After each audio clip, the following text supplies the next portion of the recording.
Right, welcome to another CEO Ramblings. Now then, not sure if I'm just being skeptical, but today I'd like to address our nation's £14 billion strategy to make us the world leaders in AI. And I had to stand up for this one, that's how bad it is.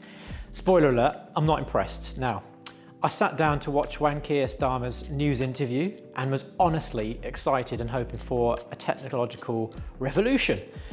And all I got really was a smorgasbord of bureaucratic BS buzzwords and half-baked ideas. It left me thinking pretty quickly, welcome to the UK, where ambition goes to die and innovation gets stuck in Whitehall. So not impressed. So Keir Starmer's big plan to make Britain the world leader in AI, a lovely idea, I think.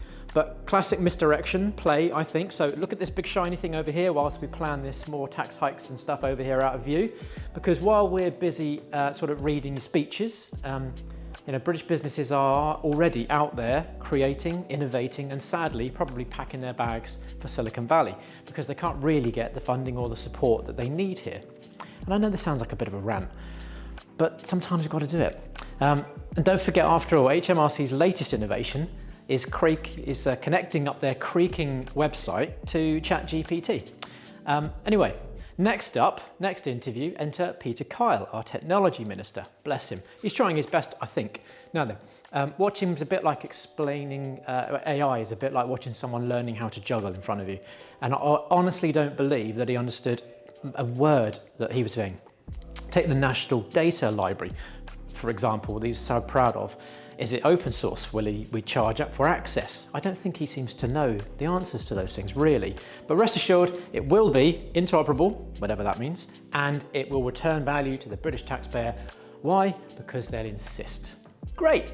So I think that basically means we'll sell your data to the highest bidders in reality. And then there's the supercomputers, it's a terrible word, that power AI development. Now, Britain doesn't actually have a single one of these in the world's top 50, but don't worry. They've promised that we'll increase public sector compute capacity 20-fold by 2030.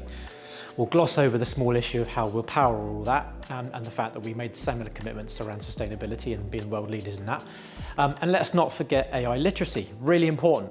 Government wants us to all embrace AI. They don't really know how, but I suppose, maybe inspiration will strike at some point soon, hopefully. Honestly, if you didn't know better, watching these two, you'd be forgiven for thinking that maybe our government has only just heard about, or maybe even invented, this new thing called AI on the day. But here's, I think, the real tragedy of this is that British companies are already leading in AI, or able to, but they're forced to sell out to the US and elsewhere because the government's really too busy planning committees to actually invest in them. Carl says he's devastated every time it happens. Well, Peter, myself and many others too are pretty devastated also, and have been for many years. Whilst you constantly reform the R&D process and the tax regimes and do your best to discourage genuine innovation and turn it away, it's pretty devastating that Britain has such huge talent, such creativity, such innovation, enough to lead the world in AI. Be one of the leaders, but what we don't have is a government that knows how to support it. So this £14 billion investment could have been a game changer. I hope it still will be, and I just hope I'm wrong. But instead it does seem to be shaping up to be yet another missed opportunity where we spend a few more years talking about what could have been while they're still in the planning phase. Anyway, there you go. AI might be the future. But if we keep fumbling like this, it's a future where I think sadly we'll be buying it back from the rest of the world at a premium as usual while we sell the data at the back door. Anyway, as I said, maybe I'm being skeptical, but that's what the state of things appears to be to me. A lot of promises, a lot of buzzwords which no one understands, and not enough action. As always, let me know what you think in the comments. Am I being too harsh? Or do we need to start maybe crowdfunding campaigns so that we can send Keir and his team a dictionary to explain terms like investment, AI, strategy, things like that. Anyway, thanks for watching, and remember, and don't forget maybe, do not fear artificial intelligence.